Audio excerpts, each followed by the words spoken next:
કેશોદ નગરપાલિકાના ward number 2 માં ઉનાળામાં પાણીની સમસ્યા સર્જાતા નગરપાલિકા કચેરીમાં રજૂઆત કરવા પહોંચી ગયા હતા. કેશોદ નગરપાલિકાના વોર્ડ નંબર 2 ના વિસ્તારમાં શ્રમજીવી અને મધ્યમ વર્ગના લોકો રહે છે. પાણીનું પૂરતા પ્રમાણમાં સંગ્રહ કરવાની વ્યવસ્થા ન હોવાથી પાણી આપવામાં રાજકીય પક્ષપાતનો ભોગ બની રહ્યા હોવાનો આક્ષેપ કરવામાં આવ્યો હતો.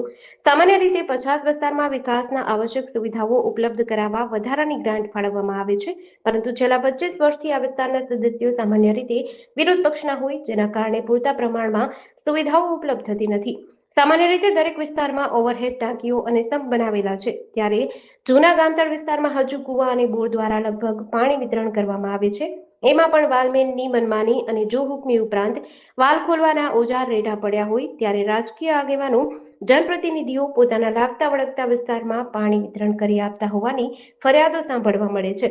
નગરપાલિકા કચેરીમાં સ્વૈચ્છિક રીતે રજૂઆત કરવાને બદલે રાજકીય આગેવાનો મારફત થતી રજૂઆતની સત્તાધીશો રાજકીય રંગ આપી દેતા પરિણામ મળતું નથી.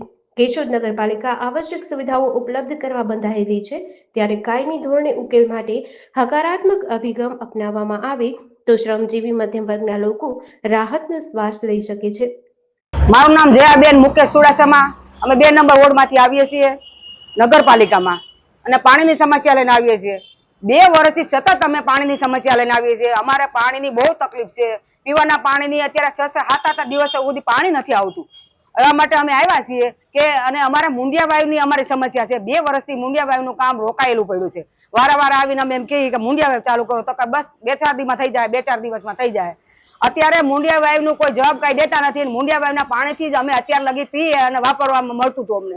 હવે બહારથી અમને જે પાણી ટાંકાનું આવે તો એમ કે ટાંકો ભરાયેલો નથી, અથવા તો કે પાઇપ તૂટી ગયો, અથવા એમ કે 10 દિવસ સુધી પાણી અમારે આવતું નથી. અને આજુબાજુની શેરીઓમાં એકાત્રે પાણી આવે છે. અને 2 નંબર વોર્ડમાં અમારે પાણીની ફૂલ સમસ્યા છે.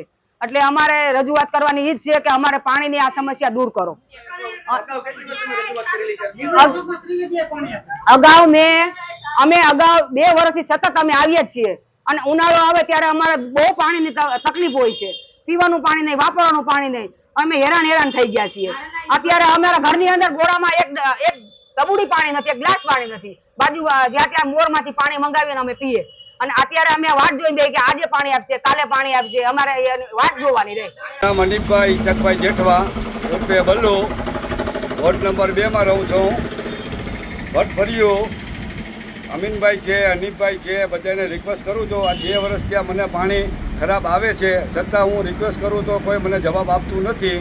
ત્યાં હું આની જવાબદારી નગરપાલિકા રહેશે. જે કાંઈ મારું કોઈ વસ્તુ બાકી છે નહીં, વેરો ભરું છું, લાઇટ બિલ ભરું છું, બધું ભરું છું, છતાં મને કોઈ જવાબ આપતો નથી. આ ફાટી ગયેલું પાણી આવે છે, સડી ગયેલું પાણી આવે છે, એનો ચાલો ફાટશે, એ કોણ જવાબદાર રહેશે? એ બધાને કહીએ તો કે ઓલો કરશે, ઓલો કરશે.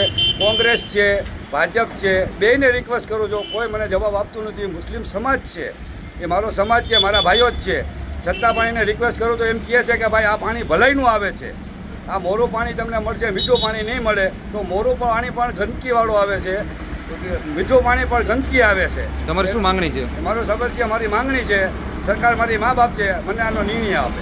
જેડીસી ન્યૂઝ સાથે શોભના બાલશ, કેશોદ.